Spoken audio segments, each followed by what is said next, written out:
ഇന്നൊരു മാംഗോ ലസ്സി ഉണ്ടാക്കിയാലോ? അപ്പോൾ നമുക്ക് ലസ്സി ഉണ്ടാക്കി തുടങ്ങാം.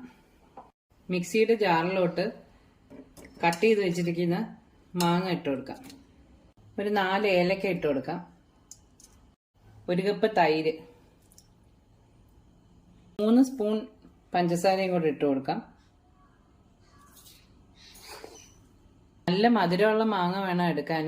ഇനി നമുക്കിതെല്ലാം കൂടെ ഒന്ന് അടിച്ചുകൊണ്ട് വരാം. ഇതൊന്ന് ബ്ലെൻഡ് ചെയ്തിട്ടുണ്ട്. ഇനി കുറച്ച് കണ്ടൻസ് മിൽക്ക് കൂടെ ഒഴിച്ചു കൊടുക്കാം.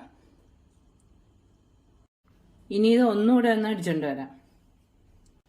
ഇനി നമുക്ക് ലസ്സി സെർവ് ചെയ്യാം.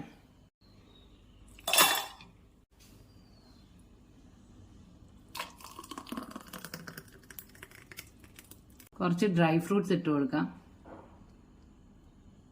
കുറച്ച് ട്യൂട്ടി ഫ്രൂട്ടി കൂടെ ഇടാം. അത് ഓപ്ഷൻ അല്ല, അത് വേണമെങ്കിൽ ഇട്ടാൽ മതി. വെറുതെ ഒരു ഭംഗിക്ക് വേണ്ടി ഇടുക. നല്ല ടേസ്റ്റാ. എല്ലാവരും ഒന്ന് ട്രൈ ചെയ്ത് നോക്കണേ.